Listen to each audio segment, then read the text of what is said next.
Hello, everybody. I am Matthew Miller, and I'm here with D4 Sports. He is currently at his son's football game. We're still here, brought to you live by MarkRogersTV, the voice of college football, as you see below. And can you please hit that like button? Please subscribe down below. It really helps out the channel. Thank you very much for that. First off, let's jump into this. Injuries. It's been a big topic, obviously, for the past week, because a week ago we found out, and there were some rumors, and to Texas fans, the bad part of this happened is Isaiah Nayer and Junior Angulau are lost for the year. And those are two big losses. I actually think Junior Angulau is a bigger loss for the simple fact is the offensive line, it wasn't great to start out with. And then we're losing our best offensive lineman and our most, I would say, veteran offensive lineman in that group as well, other than Christian Jones, but I believe he's better. Also, Isaiah Nayer is a big loss, but I think we can make up with that with the wide receiver room depth. Now, another issue with that, obviously, Ajay Hall has had some issues. He actually got in trouble and is suspended, I guess, for the. I don't know how long. Sark didn't really touch on that, but basically took off a parking boot when he got probably had a bunch of tickets or didn't park where he was supposed to park, and he tried to take it off. He got in trouble for that. And then it was just a bunch of other things apparently too. So those are not good things, obviously. And D4, what is your opinion overall? Of the injuries and then with the Jai Hall stuff? What do you think the biggest loss is, and how do you think Texas can recover from that? Yeah, I agree with you. I think the Junior Angulau definitely is going to impact the most, but you can't ever discount what Isaiah Nayer was going to bring to this team, taking pressure off of Xavier Worthy, not allowing them to double team him because we got Jay Witt and some guys that can stretch the field in that slot. But yeah, that's but what was good to see is during the scrimmage, this past scrimmage, he was out there coaching those young guys up, helping the offensive line coach, and same with Roshan Johnson, who was out with an ankle injury as well. Yeah, that's another thing. We're very lucky that Roshan isn't going to miss more time than he's probably going to miss. Obviously, with an ankle sprain, that's still not a great injury. I've sustained a grade 2 ankle sprain, and I'm still. I mean, this was 3.5 months ago. I'm still not the same. Obviously, Roshan Johnson, much better athlete than I am, but still, it's just the fact that these things are. You can feel good one day, and then the other day you don't know what you're going to feel like. So that's going to hurt. But that running back room is deep, and Roshan's. He can still lead from the sideline. And I think that's his most valuable asset to this team, in my opinion. And another thing, and we lost D4. Hopefully, he'll return. But obviously with this running back situation, if Roshan is hurt for a long time, you still have Jonathan Brooks in there, who I'm very high on. You still have obviously the best running back in college football, and Bijan Robinson. You have guys that can step up. Obviously, again, with the wide receiver room, you would expect someone like a Jai Hall to step up, but he needs to get his head on his shoulder or his head straight on his shoulders and figure this thing out because he's very talented, one of the best wide receivers in his class. But the issue is he's never been mature enough. That was his issue at Alabama, and Alabama fans preached this for a long period of time. So that's the big issue there. And Troy O'Meara can't really stay healthy. Jordan Whittington can't stay healthy. So Isaiah Nayer definitely was needed, but I still believe Junior Angulau is the biggest injury news that we've had. I'm going to jump into the comments here. Freshman O-line will step up. It's left. I hope the freshman O-line will step up. That's still a big ask. You're asking for, in my opinion, the hardest thing to do in football is transitioning from a high school offensive lineman to an NFL offensive lineman. Most of the time, these 3 through 5 star guys are just bigger than everyone else that they play high school against, and you might run into a matchup or two a year where that guy's even with you, but most of the time, you're bigger and stronger than everyone you match up with. So we'll see. I hope that's the case. We have a very talented freshman O-line group, and I think that's possible. They can step up and really help out, but it's going to be a really hard task to do. He should be booted. Roshan Johnson, yeah, he should be. I think he did have a boot on for a period of time, but unfortunately, and there we go. There's D4. He's back. But he's out of it now. At least on the practice pictures, see him in tennis shoes talking and leading from there. D4. I was just talking about who do you look to step up for in the wide receiver room with Isaiah Nayer gone? Okay, well, I think he still is having issues So I'm there. having a couple of technical difficulties here. You're good. You're good. My guy to step up with Isaiah Nayer out is Troy Omeire. I think if he's healthy, I think he's big, athletic guy, just like Isaiah Nayer. Now, not the speed that Isaiah Nayer has, but still athletic enough and big enough to have the effect that, or some of the effects Isaiah Nayer would have, especially in the red zone with those jump balls, those 50-50 balls. But the deep threat is now going to be an issue. I think Casey Kane, who Steve Sarkisian has raved about, could possibly help there. And then Jatavian Sanders, too. Those are three guys that I look to have big opportunities and big shoes to fill with Isaiah Nayer missing time, obviously the whole season with an ACL injury. And I think those three guys are three guys Texas fans should look at because that's who Sark has said. Sark has talked about Casey Kane. Sark has talked about Jatavian Sanders. He hasn't said much about Troy Omeire, but I personally have believed in him, especially when he is healthy. We'll see what happens. D4, can you hear me?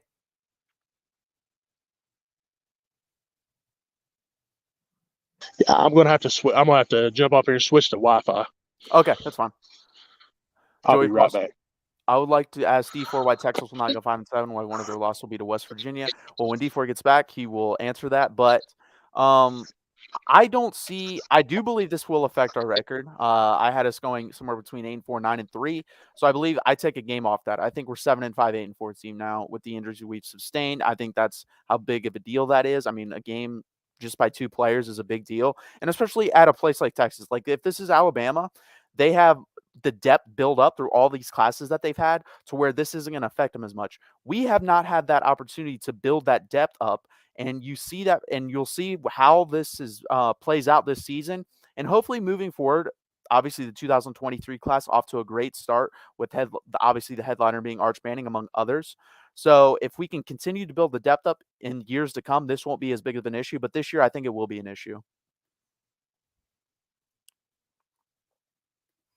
Are you concerned that Quinn Ewers I believe the depth will be a huge issue. Oh, okay, you're good now? Yeah. Okay, yeah. So who do you look I was talking about this a little bit earlier. Who do you look to step up in Isaiah Nayer's absence? I definitely think it's going to be Casey Kane. Okay.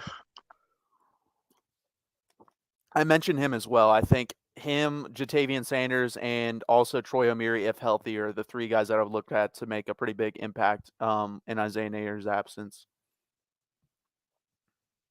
And then also another thing that happened this week, obviously, Quinn Ewers was named the starting quarterback. I think this was all pretty much expected, but there were reports like 2 days before this happening that Hudson Card was actually impressing in practice and going to be the starting quarterback. It was reported by Orange Bloods and I believe one other site. And obviously, 2 days later, that was not the case. Quinn Ewers was named the starting quarterback, just like I think most people expected. When you're that highly touted, you got paid $1.4 million at Ohio State and then transfer over here. I think it was pretty expected at that point that he was going to be the starter. I don't know why there was this sudden change. I don't know if that was like an intentional leak to see who Sark could trust and who he can't trust. Like he was telling different people. I don't know if a booster got to here. I don't know anything, but I know Quinn Ewers will be the starting quarterback. And I think what I really liked is Sark came out today and he definitively said he's a starting quarterback. He's going to play the whole game, the first game versus Louisiana Monroe. There's going to be no splitting reps like there was last year. So basically, unless he gets hurt or struggles mightily, I don't see Hudson Card playing. What did you think about this, D4? Yeah, I think Sark is banking on our future. Well, bottom line, I think Quinn has the upside. He has the better arm talent. And I just think, like I said, Sark is banking on our future. 100%. And he mentioned that during his press conference. He talked about his arm talent, his mobility, his also how he can make basically every throw he needs, how he can run the offense the way it's capable of being run. So I think he kind of mentioned that. And I think a lot of that was subtle jabs a little bit at the guys of last year. Not jabs, but like pointing out the facts that these guys couldn't make the throws that Quinn can make. And that's 100% true. Hudson and Casey are not capable of making some of the throws Quinn can possibly make. Now, will we have to live with some growing pains? Yes. I expect Quinn Ewers to make some pretty stupid plays early in the year that he won't make later on in the year. But at the end of the day, it will be worth it. At the end of the day, this isn't a championship team. So it's not just a quarterback away. There's multiple, like I said, especially with the injuries, there's multiple positions that still need to be filled. So I think it was smart going with the guy in this case. If this roster is an A+ roster and all you need is a decent quarterback, like a C quarterback, then you would go with someone like a Hudson Card. But you want to grow into the future, and I think Quinn Ewers is the guy to do that. Let's see. Let's go to the comments real quick.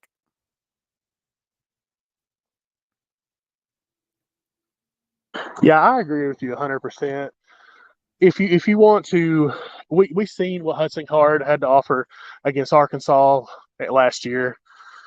You know, if you look back to Quinn Ewers' high school days, this guy will let it rip. He played I think it was his junior year with a sports hernia, and still played through all up until the state championship game. So this guy has guts. I don't think a bad game against Alabama is going to deter him. If that would be to be the case, I think he's one of those guys that is mentally strong and is going to be able to push through. 100%. And if he just does what Sark tells him to do and just runs the offense the way it can be run, as we've seen when Sarkisian was at Alabama, I think this offense could be very good. Now, obviously, the ceiling has dropped with Isaiah Nayer because he's a freak that can take the top off of the defense and also provides, it scares other teams away from double teaming, even triple teaming at times Xavier Worthy. You weren't going to be able to do that. Now we're another injury away from teams being able to do that. If Jordan Whittington were to get hurt or Casey Kane were to get hurt, I think you would see more of that, and you would see some of the struggles that you did last year.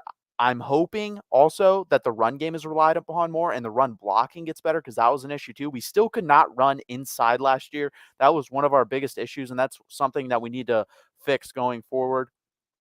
And we'll see if that happens. We'll obviously find that out early versus Alabama. I don't expect us to score a lot on Alabama because, again, that's probably one of the 2 to 3 best defenses in all of college football. It's Quinn Ewers' second start. Well, and again, with the injuries that have happened, so we'll see.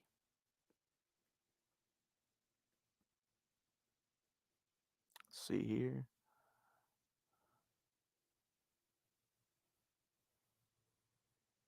Willie, I somewhat agree with.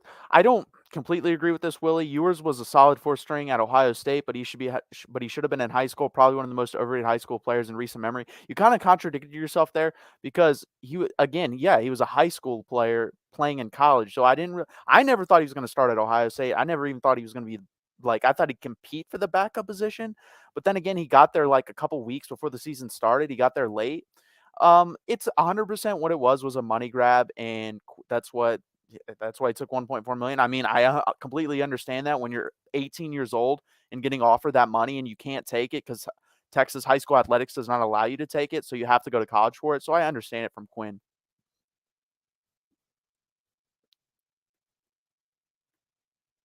Will Clow. Is your guys' expectation of Quinn Ewers changed at all because Hudson Card was leading over him? See, I don't know if that report was honestly true. I don't know what happened there. If that is true, it's one of two things. That does worry me if you're getting the exact same Hudson Cards that you got last year. But if Hudson Card improved, then it doesn't worry me because Hudson Card has talent. There were talks of it was crazy, but there was people comparing him to Aaron Rodgers in college from last year. Obviously not the case. He struggled with footwork and then also making decisions on time were his 2 biggest issues, pocket presence also. So those were his main issues. And if he got better with that, then I understand because he has very good raw athletic ability, has a decent arm. Under 15 yards, he was pretty accurate. He's really struggled with the deep ball, and that's because of bad footwork. If you don't have your feet right, throwing deep, you're never going to be able to do that properly or consistently. So, and if he did not improve, then that would bother me because then really how good is Quinn Ewers if he's competing with the Hudson Card of last year? And then, but if Hudson improved, then that it doesn't bother me. What about you, D4? Does that bother you, or do you think the report was wrong as well? I think it came down to that Hudson Card and Quinn Ewers were neck and neck. Hudson Card may have been a slight bit better than him in camp, with what reports are saying. But I think Sark chose the upside, and I'm all for building for the future. And like I said, I seen what Hudson Card had last year, and in my opinion, this is just one man's opinion, I think banking on the future was the right way to go. And like I said, I agree with that 100%. If this team was A+, ready to go for a championship, plug and play the guy that you think will make the least amount of mistakes, which I think in this case probably would be Hudson Card. But this isn't a championship team. I think we're going to have a lot of growing pains, but it's still a very talented team. And the Big 12 being down this year, that's why I think people saying we're going to go 5-7 again, I just don't think is going to happen unless the season we just lose a bunch of other people to injuries. The one room, like we talked about on a live stream a week ago, that we can't afford to lose is the linebacker. And so far, so good there. No injuries there. Knock on wood. That's the one room, in my opinion, we cannot continuously lose people. Obviously, offensive line would be my second one, and unfortunately, Junior is gone for the season. But we do have a lot of talent in that room. At least the linebacker room is a different story. We don't even have much talent there, so that's the one room I really don't want to lose anyone from. Yeah, I completely 100% agree. If one man goes down out of that linebacking core, although, Tucker Dorsey, they said he has stepped up during fall camp, and I look for Overshone to be able to move around and be a playmaker on defense this year. But like you said, we're so short when it comes to linebackers, so the depth is much needed, and it's really concerning me that on the recruiting trail that linebacker has not been. It may have been a pressing issue, but we're not getting results out of the linebackers when it comes to recruiting, other than Gillette and I forget the other one. Yeah, it's a lot of edge guys. There's not a lot of middle guys that we're getting right now, which is a big issue. Because I mean, DeMarvion's gone after this year, and I don't know who's going to fill in after that, unless Jalen Ford plays really well this year, which is very possible. He played well down the stretch last year, and you wonder why he didn't get enough playing time last year. And he's said to be improving in fall camp, so we'll see what happens with him.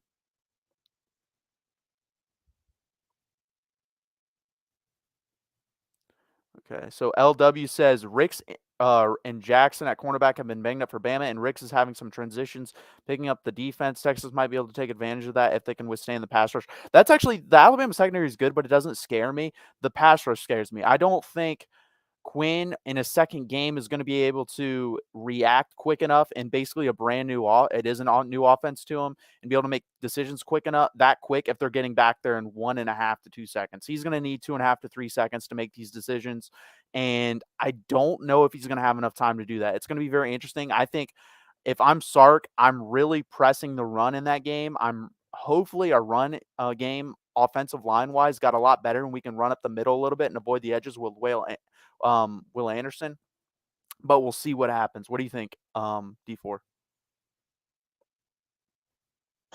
I agree with you 100%. The pass rush scares me to death, especially with us more than likely going to be starting Kelvin Banks at left tackle. You got Junior Angle out, so Cole Hudson or DJ Campbell are going to be filling that role, and they have Jake Majors' Achilles heel, DJ Dell, a big physical defensive tackle, and we all know that gave Jake Majors fits last year. Yeah, just go back to the Arkansas game. He was getting pushed around by guys that are much smaller than DJ Dell. I mean, he was getting run back into the quarterback. So that will be very interesting to see. Hopefully Majors is better this year, but who knows? He's been in college for enough time now that you thought he would have been better last year. He's reliable. You know what you're going to get from him. He's basically a C offensive lineman from what we've seen at this point. Could get better, who knows? And he's pretty healthy, but we definitely need to see improvement, especially versus a team like Alabama. Ooh, Kirby's visor. Texas will give Alabama all they want. I'm not 100% sure of that. If you would have told me 100% healthy, right conditions, if you're telling me it's 120 degrees on the field, we're 100% healthy, I think there's a opportunity there to keep Texas in the game and possibly get into a fourth quarter game, kind of like that LSU team in 2019 where it comes down to a 3rd and 17. But I don't know now. I'm not 100% sure.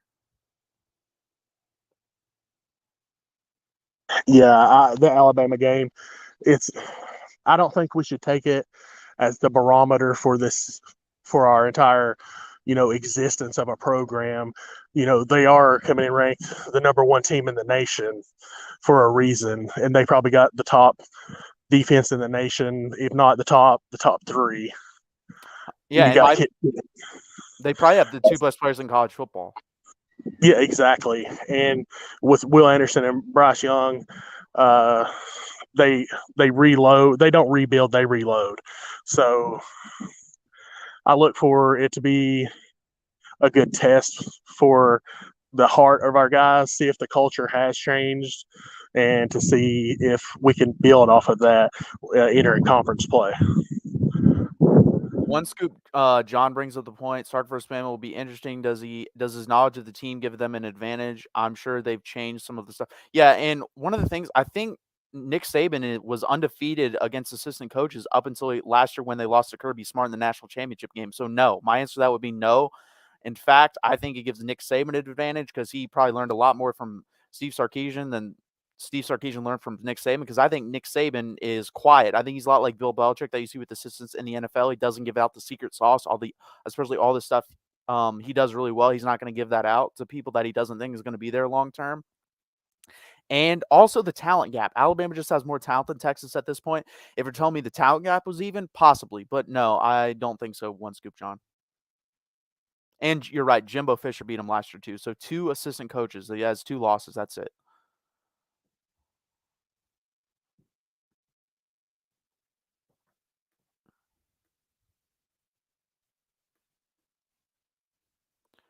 The badass Buckeye, no offense, but Bama will beat Texas by 28. I don't think they're going to beat us by that much. I think it's going to be somewhere between 14 and 24 is my opinion. What about you, D4? Yeah, that sounds like a good number. I would agree. We're not gonna. We don't have the depth to keep up with them for 4 quarters. 100%. Bottom line. So Ballard Sports Media, Will Anderson versus Bijan Robinson will be the key. I mean, that's not really a key matchup. Will Anderson versus our left and right tackle or wherever he lines up is going to be the matchup. And then Bijan versus, because I expect him to be in the passing game, Bijan versus the Alabama linebackers would be the matchup I'd be looking at personally.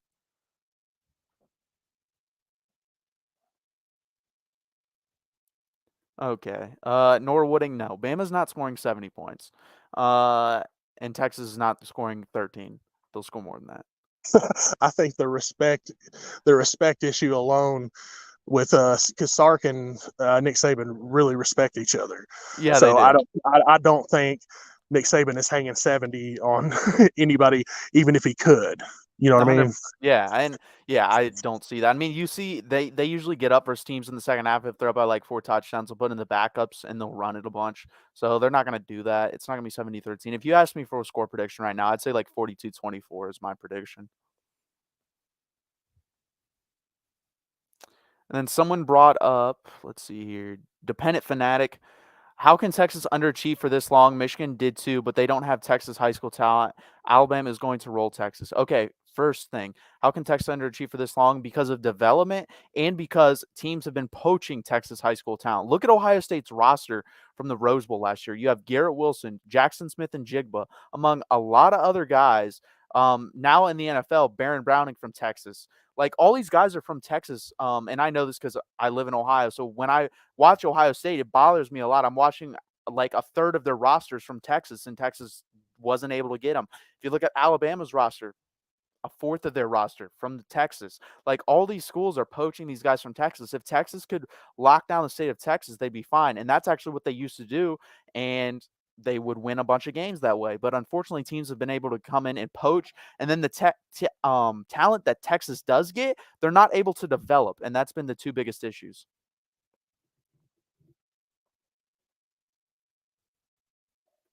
And I think D4 would agree with me on that as well. Oh yeah, 100%. If you look at Ohio's pipelines, it's Texas and Florida. Yep, 100%. And that's another thing. What I like about Steve Sarkisian, you see, he's throwing he's going after the state of Texas, but he's going after the best players in general. He's throwing out offers from all over. I mean, first when he got there, I don't know his name, I forget it, but he was a 5-star offensive lineman from Virginia. Threw an offer out there. You don't really see Texas before that. The Tom Herman, Charlie Strong era, they didn't really do that. Charlie Strong had a pipeline in Florida and would stay there and also recruit a little bit in Texas. He didn't really get along with the high school coaches. Tom Herman tried to recruit in Texas, and he did well for a couple years, but he also didn't concentrate on the positions of need. He overlooked the offensive line and defensive line, and we're paying for those sins right now.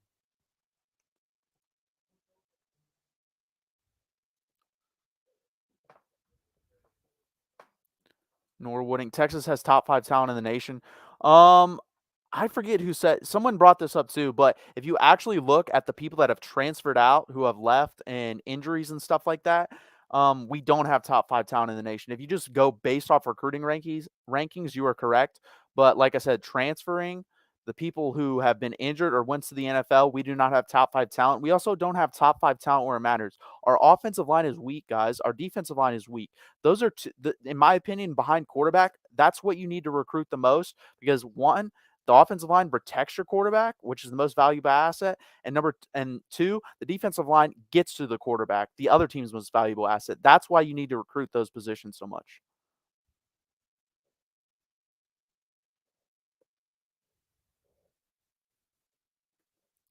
Another improvement by 22 Texas offense is the tight end. I 100% agree with that, Gary Lewis.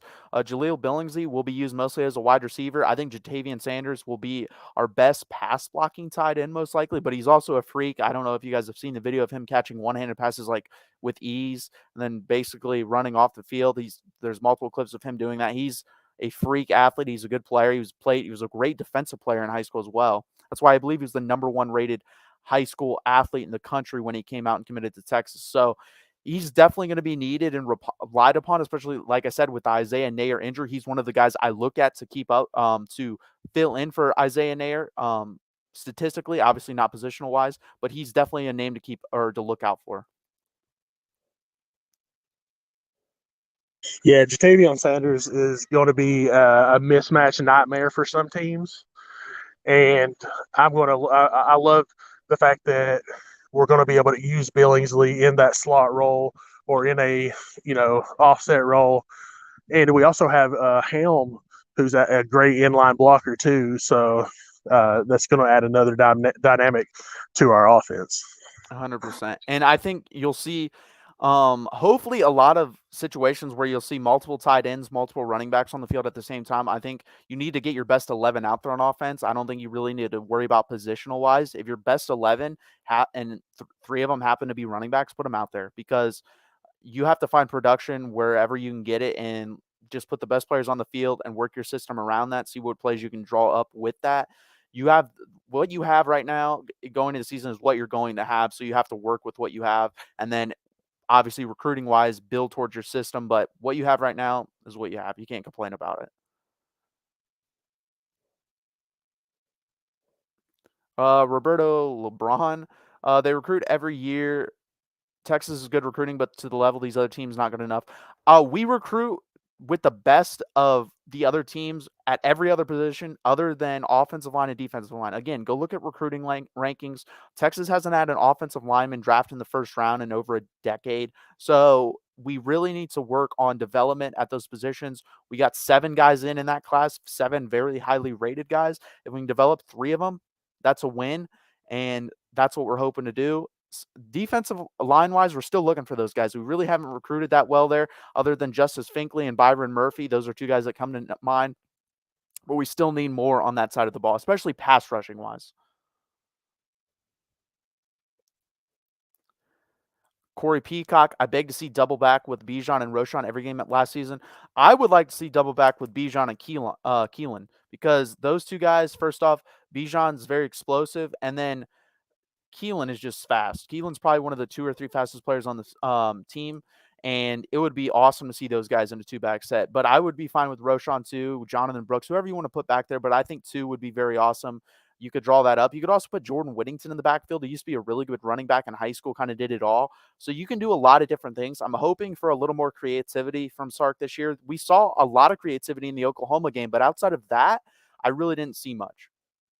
Yeah, I expect to see a lot of Wildcat options this year, and maybe we can get all 3 of them involved with Roschon running the Wildcat, Bijan at running back, and Keelan running the jet sweeps, Yeah, Keelan off the jet sweeps was very good, and like I said, the guy is so fast. Once he gets it, he could go for a touchdown every time. His biggest issue was actually getting his feet planted and being able to explode properly. I remember multiple times last year we would trip up, but that's really his only issue. And he was a really good player on special teams as well. I think he had 2 or 3 block punts.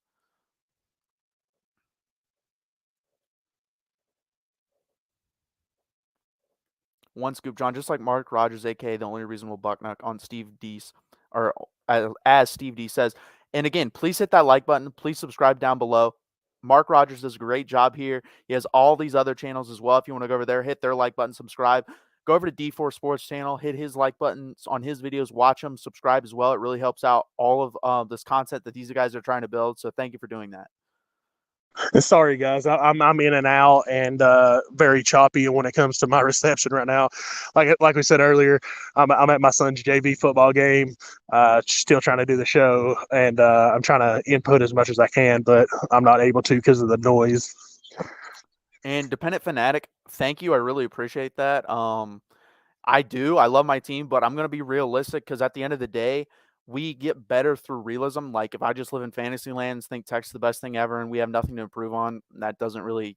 I mean, if you live in that world, you don't really self-improve, and Texas needs to improve. Just like everything else in life, you can always get better. So, and obviously, Texas has been struggling mightily the past 12 years. So hopefully we can get back to the good old days in the early 2000 to 2010 days.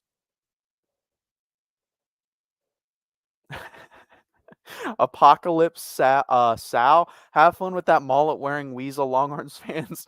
Mister, I just went to Ohio State to get a paycheck. Well, that sounds very butthurt of you, sir, but thank you. We appreciate that.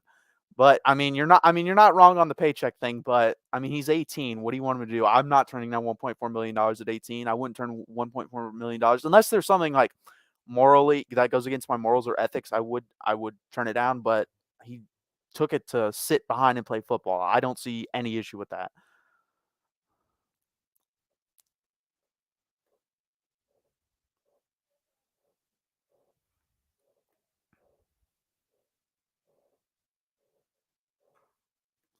Gary Lewis, Ohio State is also aggressively recruiting transcendent high school football talent from the state of Arizona. Future QB Brown, current best cover cornerback, is from the Phoenix area.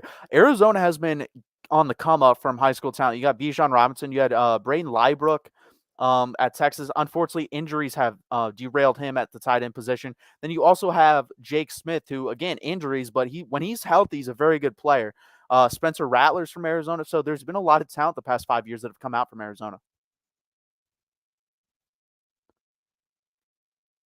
Butthurt, I'm obviously a Razorback fan, though. Yeah, but you hate Texas, so you can still be, a little jealous or butthurt.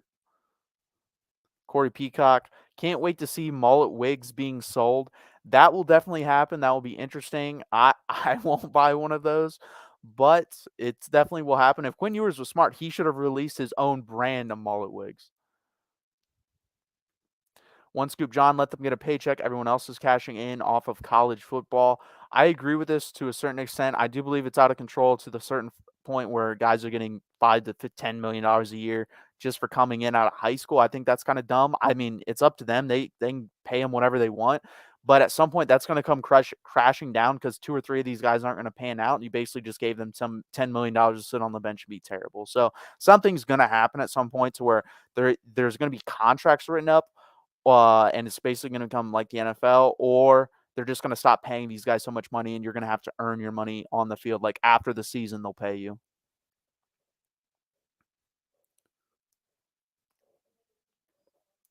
OU 12-0 this year. No, Oklahoma is not going 12-0 this year. If Oklahoma goes 12-0 this year, I would be shocked.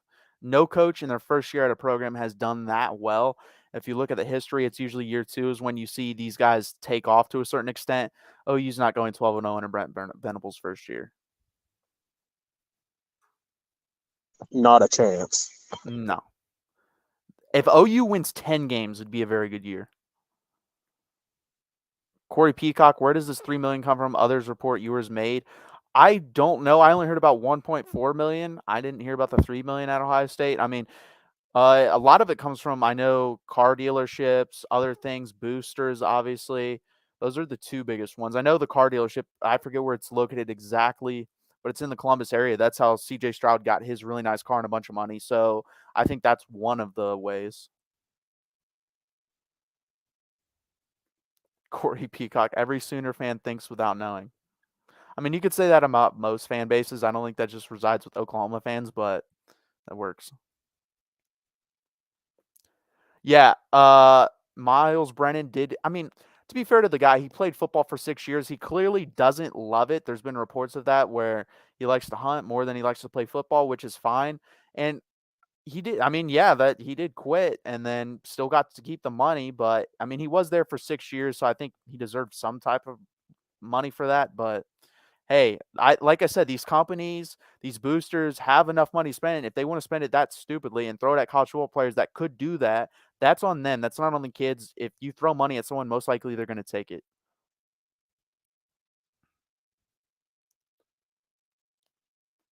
Norwooding, OU is a great program. We can develop players. I didn't disagree with that. The thing is, there's a new regime coming in, and anytime that happens, you're not going to go 12-0. You're going to struggle. Nick Saban went 7-5 in his first year, guys. David Randa won 2 games in his first year. These guys can develop too. They're good coaches, and they actually had somewhat of a history. Brett Venables doesn't even have that much of a history behind his name, to where we know exactly what he's due, especially as a head coach. Obviously, Nick Saban had a gigantic long list of history as a head coach when he got to Alabama. So we'll see what happens.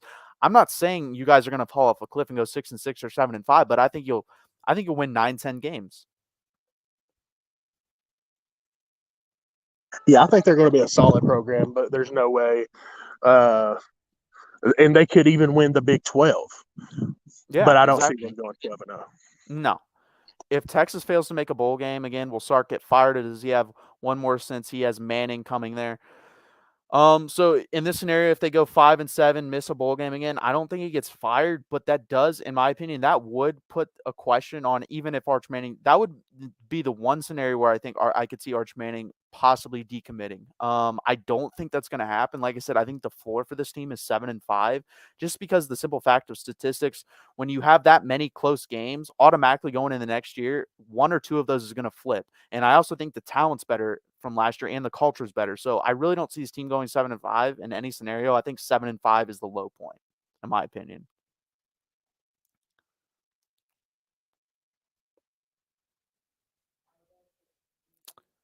Corey Peacock, I hope we don't see Bijan's mustard bottles being thrown at home games. Yeah, that's the wrong UT. Yeah, that's true. Yeah. I'm just trolling a little bit. I think we go 10-2, 9-3. I would agree with that. Norwooding. Oklahoma still has a lot of talent. Dylan Gabriel's a good quarterback. I think Brent Venables has a potential to be a pretty good coach, but I just don't think in their first year you're seeing 12-0. Obviously, and 9-3. I would agree with that. Corey Peacock, Texas goes 5-7. PK will be gone. If we struggle early on, PK will be gone. Like the first 4 games, if you see a repeat of last year, I believe PK will be fired, and I think Gary Patterson will step into that role. Yeah, that's one thing that I want to see from this team this year is to be able to actually game plan for change and make changes in the second half. And I think Gary Patterson will be able to keep PK in check, give him, options, be in his ear. And if he can't get it done, I think it's Gary Patterson's sitting on a silver platter. 100%. I mean, that was one of the reasons he was brought in. The other one is development, and then his eye for talent, guys. Like if you look at Gary Patterson, a lot of his talented players at TCU didn't even play the positions in college that they did in high school. They played quarterback or running back and moved to linebackers in Garrett Wallow's case, or safeties. And also O'Shawn Mathis was I believe a 2.5 to 3-star recruit, and look how good he is. I mean, he was getting on the open market. Teams were throwing a bunch of money at him. He ended up at Nebraska. So the guy can see through the stars, through the rankings, and find gems that are hidden that other people don't see. And I think that's another reason why they brought him in.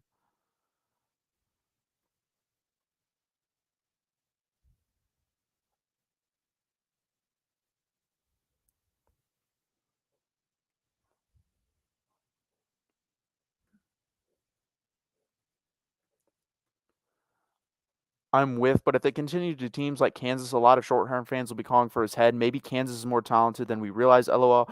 No, Kansas is not more talented than we realize. I will say the quarterback that they had last year, I forget his name. He impressed me, and I think they're going to be better. This Kansas team this year will be better than they've had in the past probably 10 years. I think they'll probably win 3 games, but for Kansas, that's a decent amount. But we cannot lose to Kansas. We have no business losing to Kansas. The only Kansas team in my lifetime that Texas could ever lose to is the Kansas team that went to the Orange Bowl, and that team had Aqib Talib, Chris Harris. They had a bunch of good players on that team, so that's like the only team that would have been acceptable to lose to from Kansas.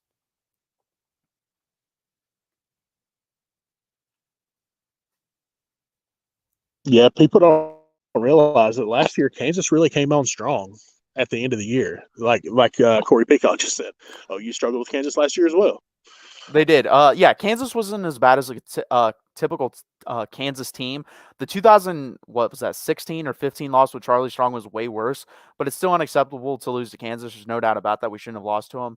But I do believe Kansas, Lance Leipold is a good coach. He was really good at Buffalo for a long time. So I think Kansas could trend in the right direction. If they win 3 games this year and they recruit decently well, they could probably end up winning 4 or 5 in 2 years. So they're not going to be the trash heap that they've been for the past decade, I don't think, with Lance Leipold at head coach, but it's still, again, unacceptable lose, shouldn't have lost to them.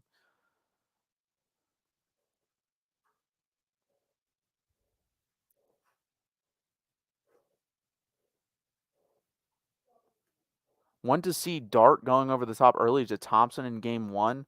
I'm guessing you meant Sark. But, yeah, that would be interesting. Brennan Thompson, I'm interested to see how they use him, if they're just going to use him on go routes, jet sweeps, stuff like that, or he's actually going to play an integral role in the offense, and he's not just going to be a gadget player or anything like that, or just have like a 3 to 5 set of plays that he's in there for where he has a certain job to do and he's actually used in depth in the offense. We'll see what happens there. I don't know if that's the case. I haven't really heard much of a report about him in the Texas fall camp. What about you, D4?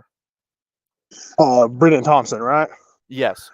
Yeah, I've seen reports where he's been struggling catching the ball with like mediocre hands, I guess.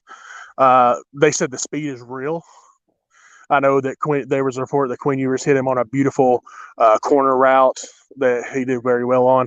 But the freshman receiver that I've been hearing all this stuff about is Savion Red.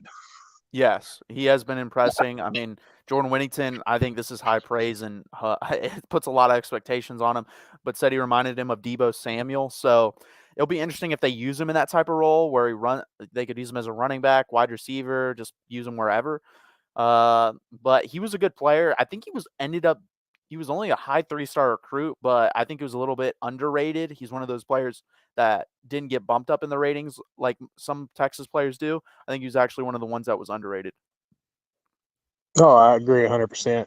They heard him equated to Jordan Whittington, a little bit, maybe a little bit shiftier. And I heard him be equated to a running back when the ball gets in his hands.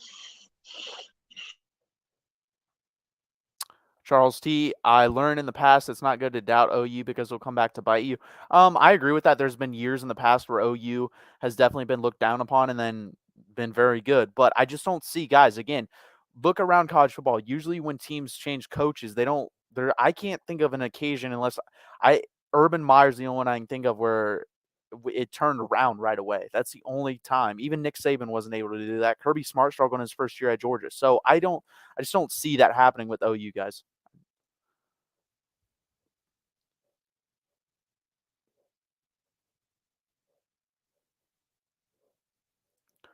Corey Peacock, does Hall come back for the Bama game? Yes, 100%. I don't see him.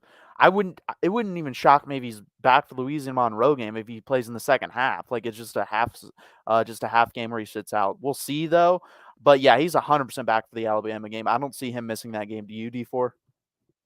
No, I think he's on the right track, and Sark pretty much said as much in his press conference that he's very pleased with him right now.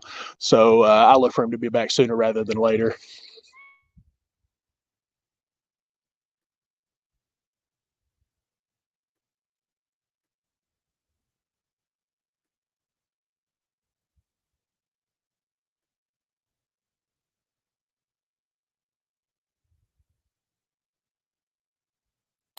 Apocalypse out. I think you're just trolling here, but my prediction is Texas goes 3-9 this season. Then Quinn Ewers leaves to pursue a career. Yeah, you're definitely kidding. Career as a Billy Ray Cyrus impersonator.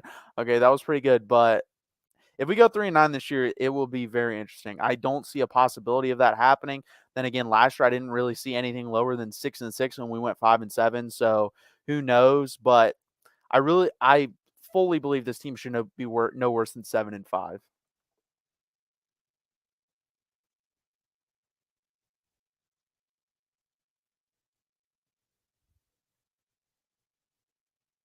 You guys are talking about prenups in the chat.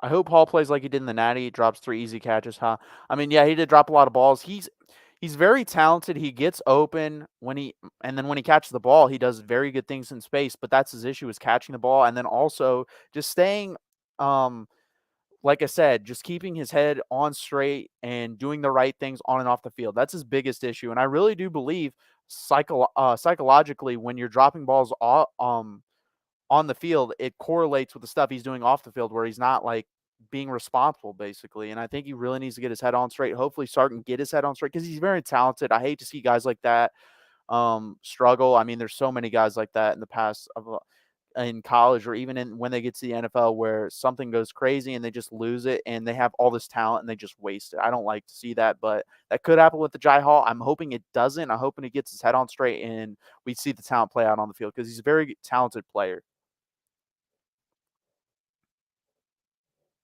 Yeah, he has all the talent in the world. It's just whether he will put it all together and become a complete student athlete.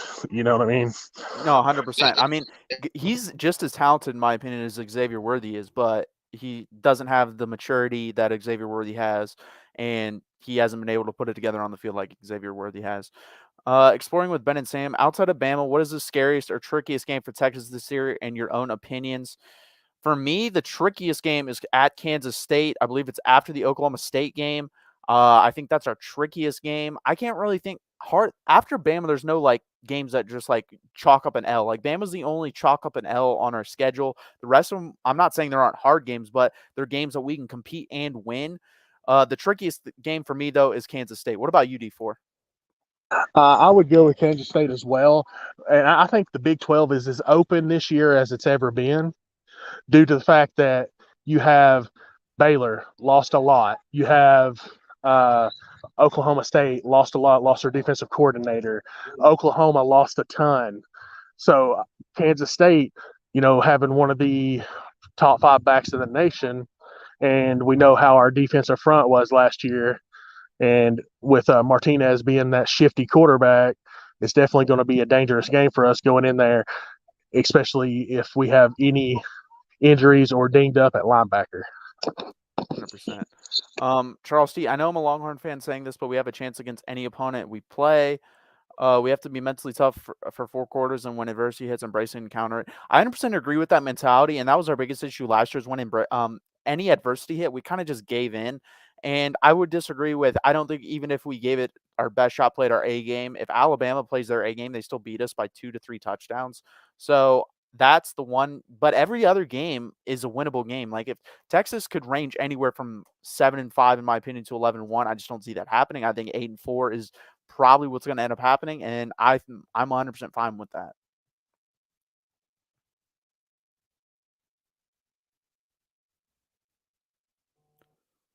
Corey Peacock, Baylor won't repeat road games in Austin and in Norman. I still think that Baylor can repeat. Again, the Big 12 is down this year. I believe Blake Shapen is a better quarterback than Gary Bohannon. I think it is close, but he's a better thrower. And you still have Dave Aranda running that defense. I still think it's going to be a pretty good team, even with all the players they have lost. But those will be very hard games. But if they split, they got a chance.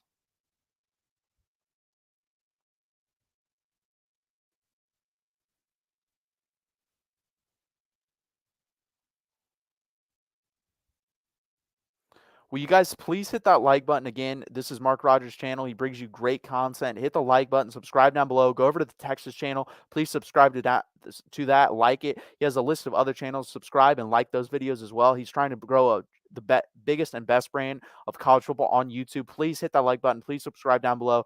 Also go over to D4's channel and subscribe there. Like his content. Thank you guys for tuning in. Corey Peak, don't turn the AC off for Bama. Turn the heaters on for halftime. That was so.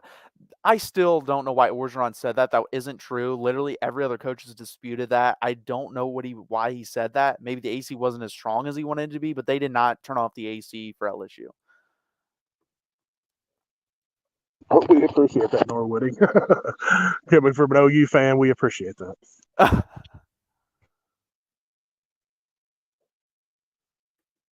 Yeah, thank you, Norwooding. I mean, how many Texas fans have you met though? No, I'm kidding. You probably met a decent amount. I don't know. If you've gone to a game, you definitely have. If you Red River rivalry, if you just stay in Oklahoma, I don't know. Are there many Texas fans in Oklahoma? That'd be interesting to know.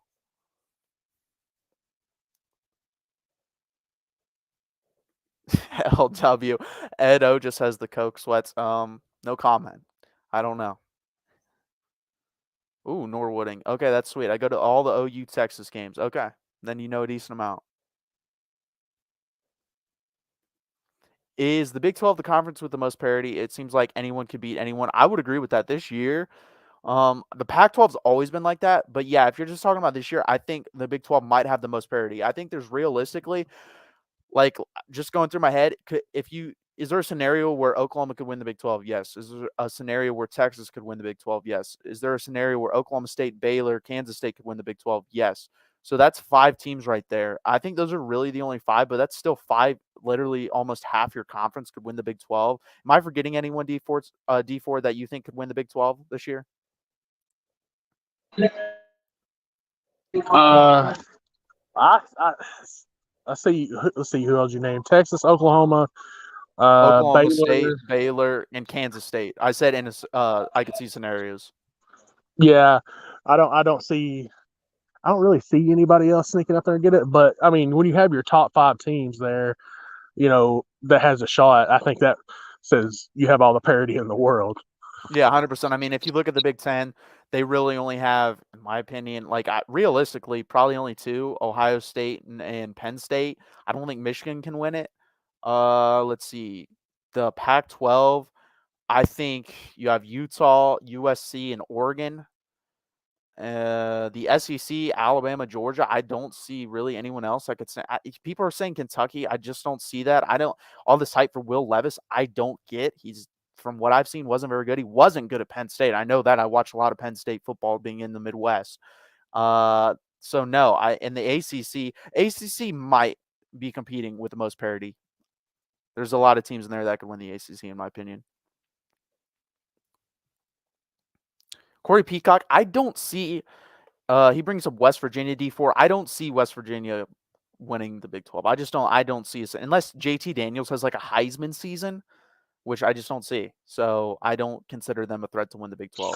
I don't see it either. I think they're going to have one of the better defenses in the Big 12. They're going to have JT Daniels, but they have a terrible offensive line. Yeah, and they don't have. No, you're good. Oh, sorry. No, you're good. I think if we start 3 freshmen on our offensive line, sorry, Joey Foster. No, I can't go that far. I can't go that far. Yeah, and weapon-wise, they don't have like a tremendous amount of weapons either. So I just don't see that. I couldn't see a scenario in which they win the Big 12.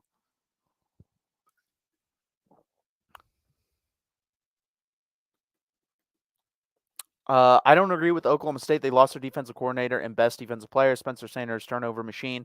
Yeah, but there's a scenario, in my opinion, where they could. If Spencer Sanders finally puts it together and does what has the capability of doing, he could carry a team for a couple games at least, and then you could find wins in other places, obviously. But realistically, probably not. But I've just put them in that scenario to where I'm seeing a scenario in my head. It could be 1 in a million, but I could see that happening. I could not see JT Daniels winning the Heisman. That's the only way West Virginia, in my opinion, wins the Big 12. Like, JT Daniels would have to be the best quarterback in the country, and I don't see that happening.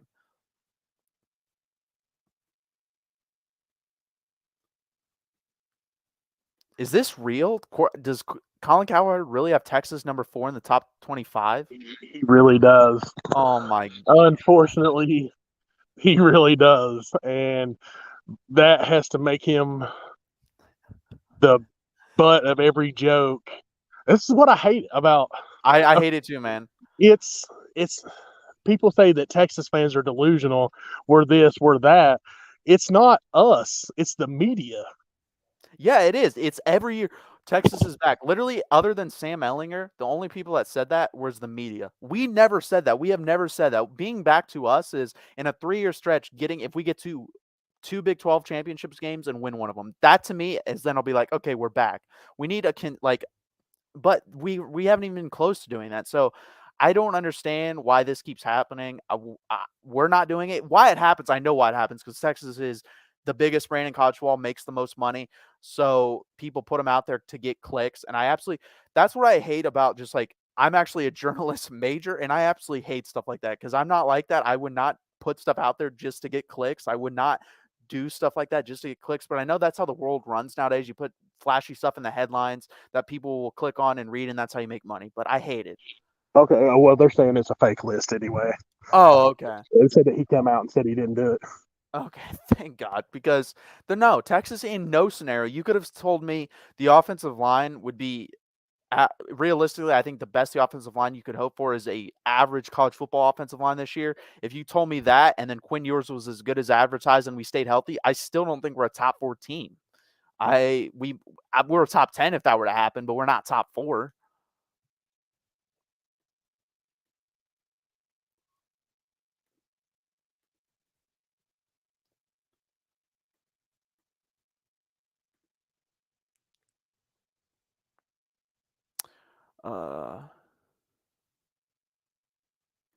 This is interesting. LW, I've never heard more about a player who hasn't done anything and hasn't played much like JT Daniels ever. I mean, he was decent you have to realize he was a high school senior playing at USC his freshman year because he reclassified, and he did pretty well there. He didn't do great. He did pretty good for a stretch at Georgia. So I agree. He has built up this reputation of being like a great player. He's a good, solid player, but I don't think he's a great player.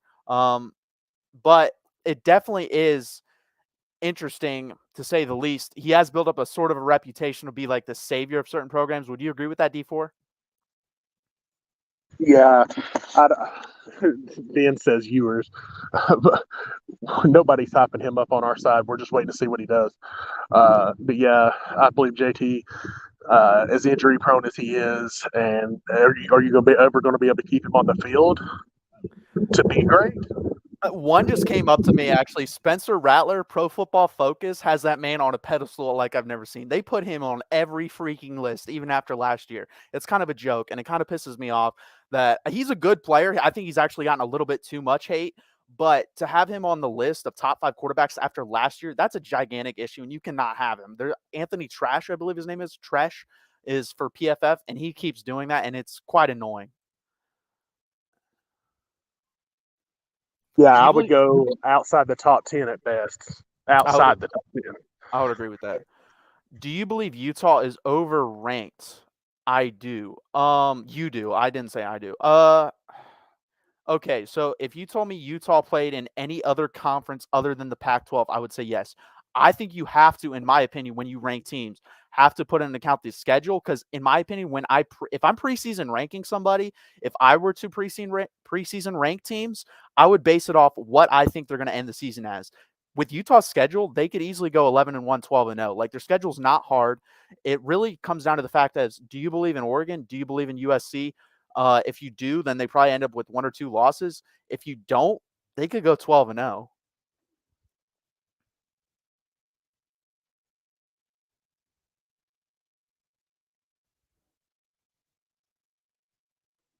I vote what? I voted UCLA number 3 at searches. Help boost you guys up to be able to watch it all crumble.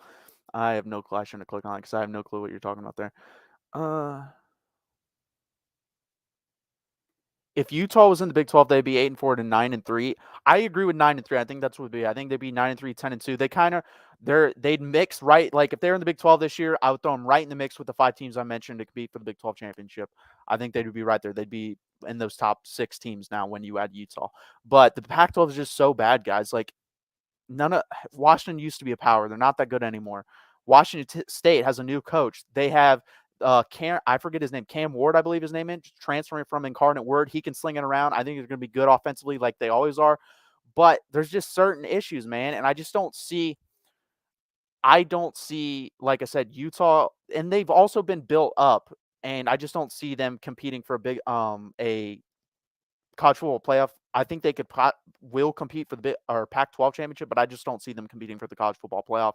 And also, guys, let's be realistic here. This is the one thing that college football really needs to help grow is parity, because I think if you right now, D4, right now, if someone told you can have Ohio State and Alabama or the field, you would take out Ohio State and Alabama, correct?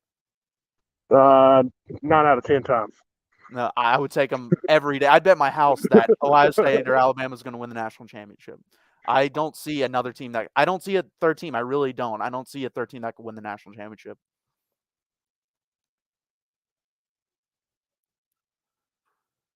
The Pack is Oregon's. That's very. I like Dan Lanning and I like the recruiting that they've done. I just don't see them winning the national championship.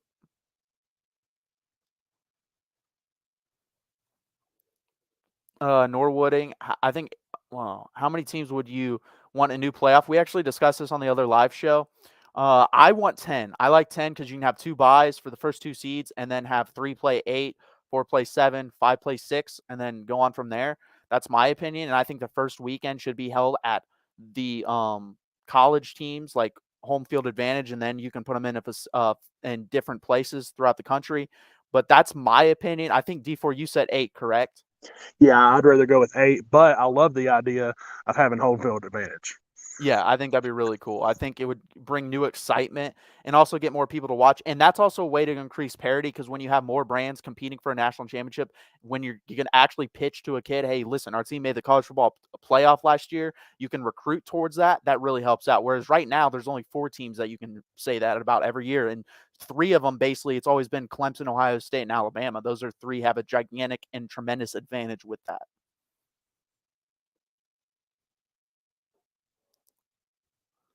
Norwooding, 100% hosting a playoff game would be awesome.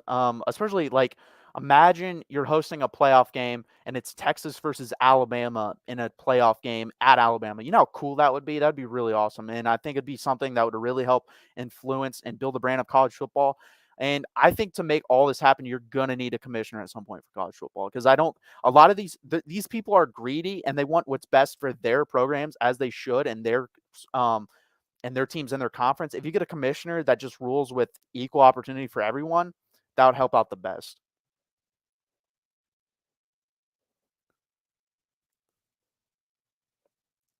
Steel Gator, but the thing is, with the buy, that also incentivizes the regular season. I don't want to de-incentivize the regular season.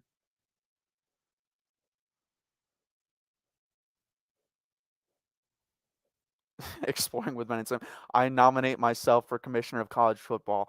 That'd be awesome if you could do that, because most likely the commissioner, if there is ever one, is going to make a lot of money. If you see the commissioner in every other sport makes a lot of money. I think Roger Goodell made like $60 million. And you see the Big Ten, I forget the tweet, but the Big Ten has like the 4th biggest deal in all of professional sports. Like NFL, I think it was the English Premier League, and then I actually think the Big Ten's 3rd, and then hockey and baseball don't even have the type of money that the Big Ten is making contract-wise for TV deals, which is insane. And think about that too. What do you think ESPN is going to pay for the SEC? I think the SEC is going to get $10 billion.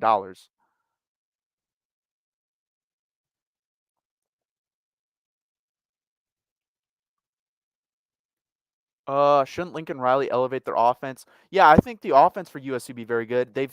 Corey Foreman, I believe, is lost for the year. He was like the #1 player 2 years ago, and USC got him somehow, even with Clay Helton, and he's out for the year on defense, so that's really going to hurt.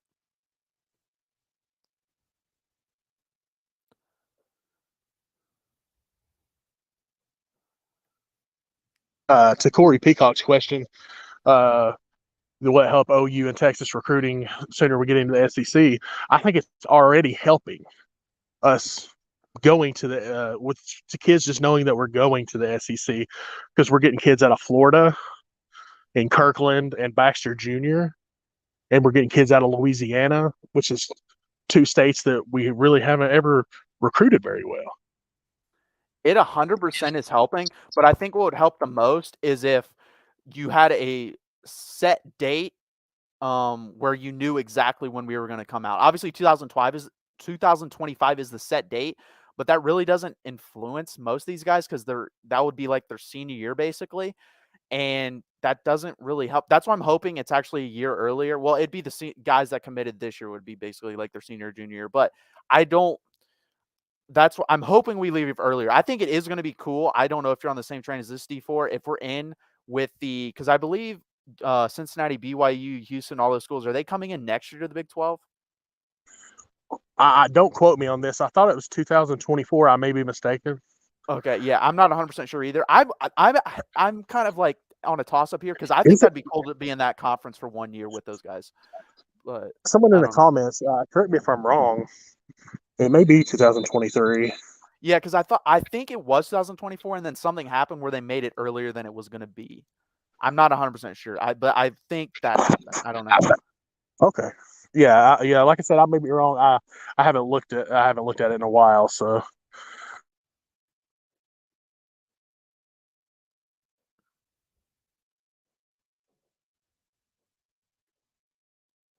What was Texas thinking when they scheduled Alabama and Ohio State? Well, we scheduled like Alabama like 6 years ago, so I don't know because we were worse then. Ohio State. I mean, like I said, most of these schedules, like these games, are scheduled 5 to 10 years in advance. Ohio State's 2025. So if things get rolling properly, like we think they possibly can, that should be a very entertaining game. At that point, it'd be Arch Manning versus Dylan. I think Raiola is his name. He was the number one quarterback in 2024. I would expect him to probably be the starter at that point. If I'm still living in Ohio at that point, I would love to go to that game. I've never been to an Ohio State game. I've been to a spring game. That was pretty fun. I mean, that place was sold out for a spring game, which is crazy. But I think that would be fun as well.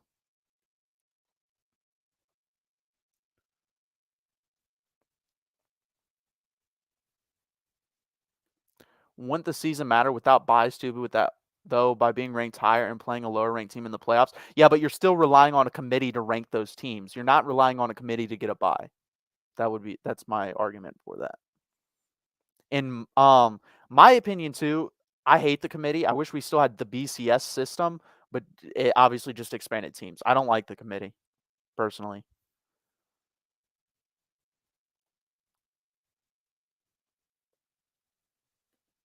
I remember Vince Young beating Ohio State at Columbus a while back. Yep, Lima Swede, back of the end zone, touchdown.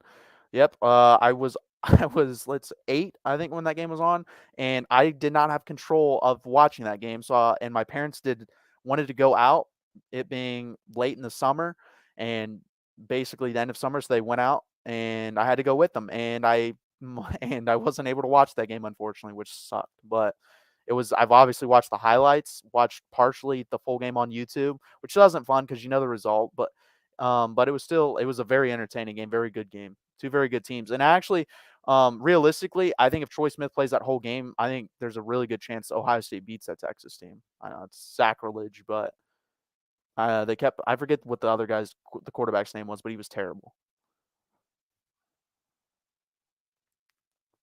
But I also think the year after, when Colt McCoy his first year, I think if Texas has Vince Young that year, we beat them pretty easily because they beat us, I think, 24-9 or 21-9 or something like that.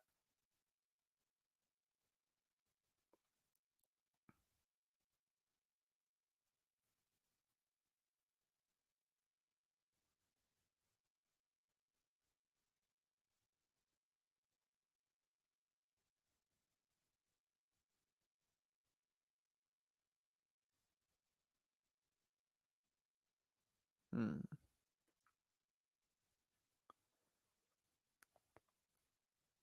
Also, D4, you probably know more about this than me. What are the reports? Have you heard anything about David Hicks? Because I know he's supposed to be dropping a commitment soon. Does Texas have any chance there? I'm sorry, it got really loud here. Who did you say? Do you have I don't know if you know this, but do you know if Texas has any chance with David Hicks, the defensive lineman 5-star for Texas? Do you think he has any chance of committing to Texas, or do you think he's going somewhere else? I think we have a shot, but I don't know how well of a shot. You know what I mean? Yeah.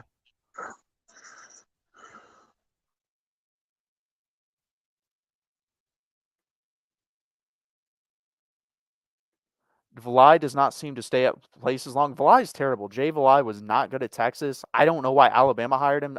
He left there. I don't know why he continuously gets a job.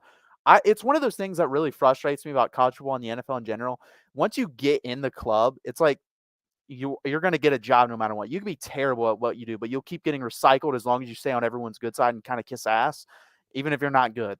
You've seen that countless times with other coaches in the NFL and in college. I mean, you saw that for the longest time with Jeff Fisher. That guy was perennially 8-8 in the NFL, like literally every year. He had one good year where they got to a Super Bowl. They didn't win it, and then he's kind of lived off that reputation. He got to live off that reputation for a decade and a half and go 8-8. And he basically ruined Vince Young as well, partially. I do put blame on Vince Young, but Jeff Fisher has a lot to do with that as well. So you see that, and I don't understand it. I think they should give new blood a try. Go and try to get someone from high school, give them a shot. I think there's better coaches down there that are better at development than some of these guys in college and the NFL that keep getting recycled.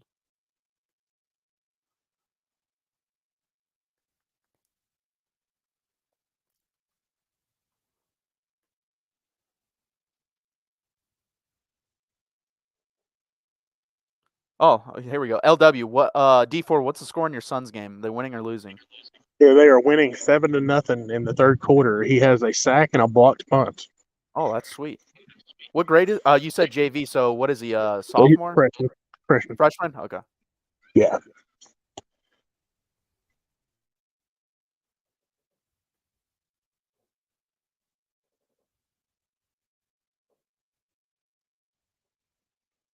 Corey Peacock, all the Texas fans that travel talked about how horrible Ohio State fans were.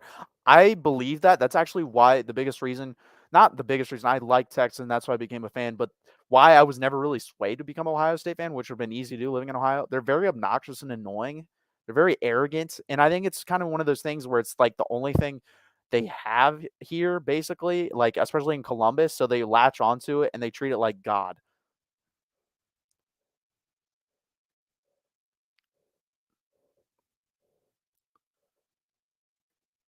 It's down to OU and Bama for Hicks. Okay, I mean that makes sense. I knew there was like a slim chance. I know we were trending for him early on, and then obviously didn't get him. And then Anthony Hill, that one hurt going to A&M. Hopefully we can keep recruiting him. And I think if we go 8-4, A&M goes 8-4, and Arch Manning coming in, I think we could convince him to flip.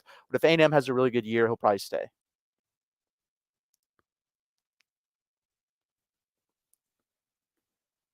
That's actually a good question. It's just me, 79. Block punt is one of the most satisfying plays in football, second only to the pick six, maybe. So I'm going to drop an interesting scenario for you guys. If you could hit a game-winning shot in the NBA Finals, hit a walk-off home run in the World Series to clinch the World Series, and this is all clinching scenarios. So game-winning shot to clinch the NBA Finals, game-winning home run in the World Series, or a game-sealing interception in the Super Bowl, what would you choose? I personally would do a home run. I think hitting a home run is the hardest thing to do in all of sports. I think I would choose home run just due to the fact that that's the biggest in your face moment that you could ever do to somebody. Just stare at the pitcher as you round Yeah, home. that's true too. That's the thing too. It's not even really the home run. You get to walk around the bases with like the whole stadium. Either if you're at home, is just going insane, cheering you on, or if you're on the road, they're dead silent. Like that'd be so awesome.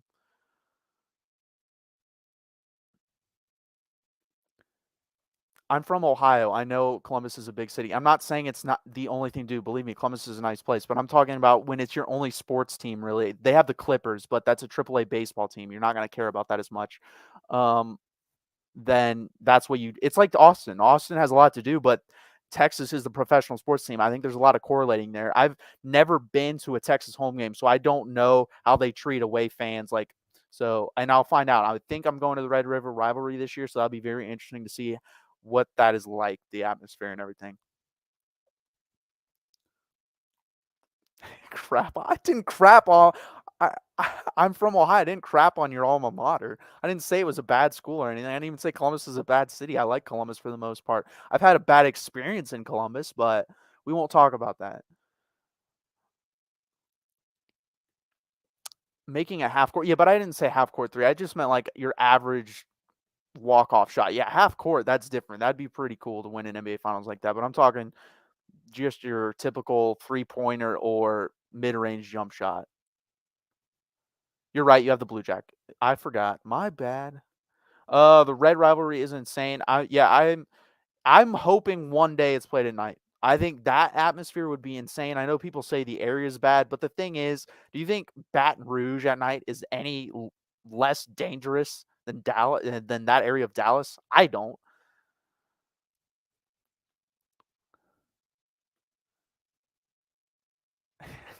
I can't. I'm from Ohio. I know what Columbus has. I don't know why I say. See, this is what you're just making the point about Ohio State fans. By the way, your best QB is Malik Murphy. Talent wise, that may be the case. Malik Murphy is a freak. It would not shock me if Arch Manning's first year, if he's the third string, Malik Murphy's the second. Would that surprise you, D4? No, it would not surprise me at all. You talking about Malik Murphy being the backup? Yeah, next year. Yeah, next year, because Card is going to go. Yeah. He's going to find his situation, and more power to him. He's about to graduate from business school, and that's why I think he sticks around this year. But sorry, yeah, I think Malik Murphy one more year in the system with his physical attributes, how tall, 6'6" guy, 230 pounds. It reminds me a lot of Vince Young's stature. I'm not saying talent. I'm not comparing him to Vince Young whatsoever, but I'm just saying his stature and arm strength is definitely going to bode well for him. I look at for him to be actually, if Ewers is what he's supposed to be, I look for him to be the buffer in between him and Arch Manning. Yeah, I would agree with that. And this Corey Peacock, they don't want OU and Texas fans to be able to drink all day long for a night game. Guys, LSU, I mean, they have plenty of night games there versus rival teams, and they get absolutely wasted, and they seem to be okay. I think this is just being built up way out of proportion. I think it'd be fine if they had a night game. You could try it out for 1 year, see what happens, and throw it in there once in a while. I don't mind the 12 o'clock start, but it would be interesting to throw in a night game.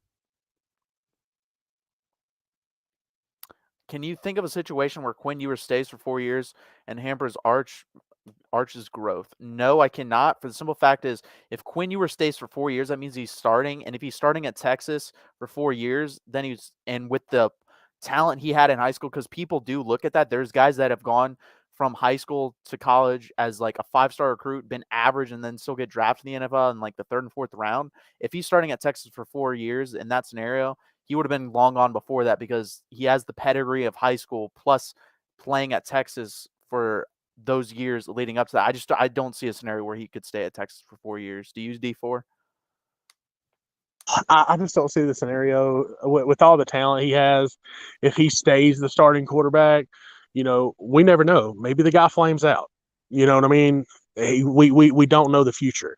But if he's going to be the starting quarterback for 2 to 3 years at Texas with all the talent around him, I just don't see him staying 4 years. I don't either. And this is another scenario where I thought about, if Malik Murphy is like all the talent comes together and he's just insane. I don't know what's going to happen in that scenario when you have Arch Manning on campus. If Sark has the balls to be able to bench Arch Manning for multiple years and then have Malik Murphy start, do you think he would be able to do that, D4? Do you think that's something that's just unrealistic?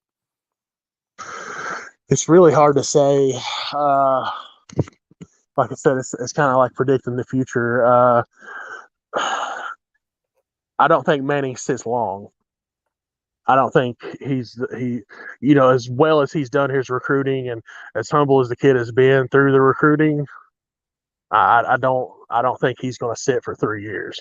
No, I don't. I think it's even a stretch to sit him for 2. I think that was basically agreed upon that 1 year is fine, but it'd be hard for me to say 2 is like the max. I don't see anything more than that.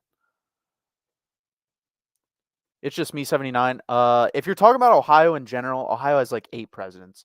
And also, Wright Brothers is Dayton. I'm from there, so that's why I would know that. And also, if we have any North Carolina people in here, you can stop with the Wright brothers are from North Carolina. No, they had their first flight there, but they are not from North Carolina, and Ohio is the home of flight. That does bother me. They were just trying to get out of North Carolina on the fastest thing going.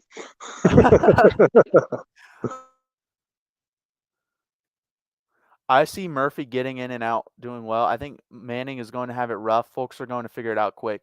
Yeah, there's been, I mean, I know Arch doesn't go against the greatest talent, but I mean, that is where Peyton went. That is where Eli Manning went. That is where Odell Beckham Jr. went. There's a couple other guys in the NFL that went there as well.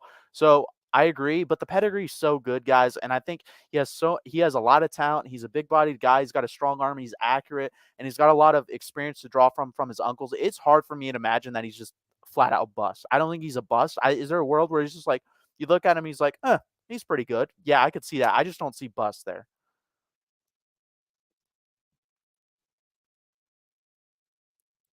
What do you say about avoiding all the camps? I mean, I don't really know what to say to that. You could either look at it, there's a couple ways you could look at it. You could look at it as he doesn't want to do that for whatever reason because he knows he'll be the biggest attention there and he'll draw attention to himself and away from the other players there. He feels like they don't really, he doesn't value them that much, or he's scared of them. I don't know which way to look at it. It doesn't really matter to me. I think people overblow stuff like that. What do you think, D4? Yeah, what does he have to prove? Yeah, that's another thing too. Like those camps most of the time are mostly just 7-on-7 and allows people. You see all these stupid highlights from them that don't mean anything, in my opinion. You can watch his tape and look at his arm strength. He can throw it 60 yards down the field easily. You know what I mean? He has mobility. He may not play against the greatest competition in Louisiana in the division he's in, but what's the point? He has the best private coaches that money can buy. He has the best of everything available to him. Why does he have to go to these camps? Yeah, exactly. I mean, in my opinion, he has the second best quarterback of all time to draw from with Peyton, and then one of the 15 to 20 best quarterbacks to draw from with Eli. So I I don't know what to say. And he's got the best genes out of those guys, most likely athletic wise, with Cooper. So he's got the best of everything, guys. I really just don't see how he fails. I don't think, like I said, he may not be great. He may just be a good, solid college quarterback, but he's not going to be just a flat out bust. I don't see that.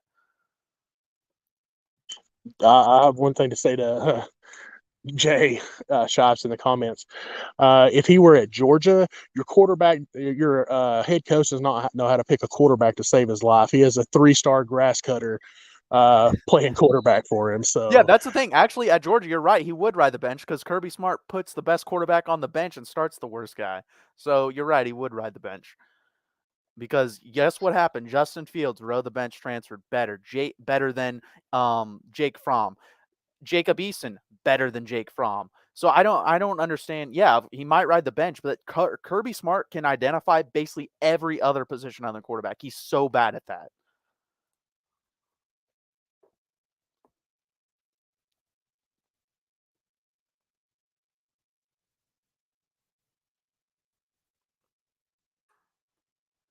His grandfather has stated Arch is farther along at this point, or is further along than. Yes, he did say that, and that takes a lot. The Mannings are very calculated, so when they say something, when they commit to something, yeah, I take that very highly. Like you saw Arch Manning's recruitment, it was very low key. The media hyped it up way more than him. He released his one tweet and he said, "I'm committed at the University of Texas." You don't hear he does not. They don't push themselves out in the media like that as sideshows. When they do something, they commit to it 100%. They go hard with it, and they do it for a reason.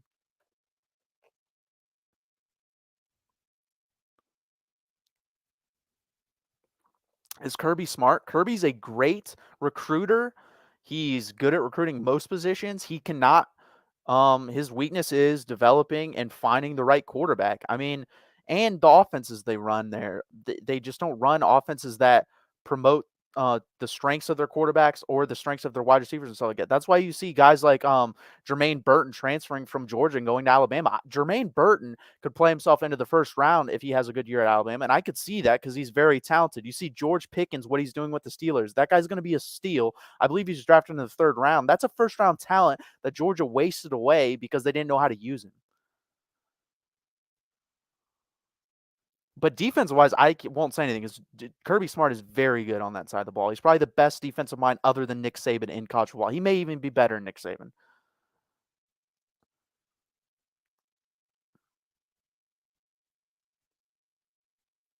I will say Kirby Smart is probably one of the top three coaches. I know he's one of the top three coaches in college football. But at some point, you got to take your nose out of the offensive situation. You're a defensive coach. Leave the offense to Todd Monken and let him play the best quarterback available. Yeah, 100%. And I don't think he does that. And he should have learned. Like, that's the thing, too. We'll see if Kirby Smart learns from these mistakes or if he's too arrogant to learn from his mistakes, because you can't continuously do what he's been doing, which is I'm going to play these guys because he wants to go the safer route. And he got lucky because that defense last year was all-time great. But basically, you're going to have to, if you want to win a national championship in that mold that they won last year, you're going to have continuously all-time great defenses. And I think that comes around once every 10 to 15 years. So if he's relying on that, that's going to be a lot of stress on him. He needs to just sit back and allow someone else to evaluate the quarterback position and start the best quarterback.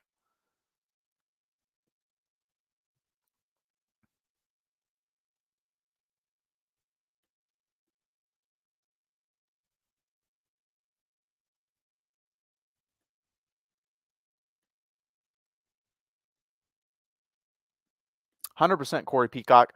He did. Eli Manning was going to go to Texas, and then we got Chris Sims, which led to other things. If you're just going by a player per player thing, Eli Manning is way better than Chris Sims, but Chris Sims brought in the player. So I understand why Texas went that route, and he was higher rated, but Eli Manning was obviously the better player.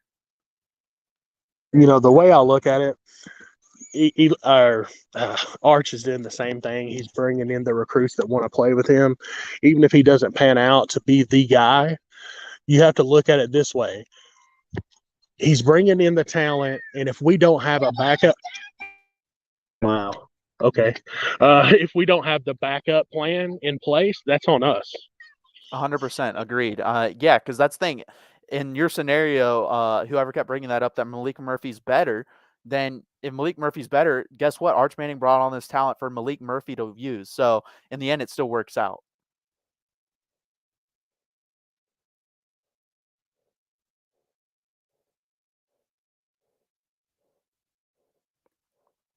Okay, guys, I think we're going to get out of here. Will you please hit that like button? Please subscribe down below. Really helps out Mark's channel. Go over to his other channel, subscribe there. Also, go to D4 Sports, like his content, subscribe there. We'll probably come out with one more, maybe two more live streams before this, probably two more live streams before the season starts. D4, do you have anything to say before we leave? Like I said, I'm sorry for all the noise and everything and being in and out. Again, I'm at my son's football game. I really enjoyed being on here. Thank you guys. Hit that thumbs up. We appreciate you guys being here as always.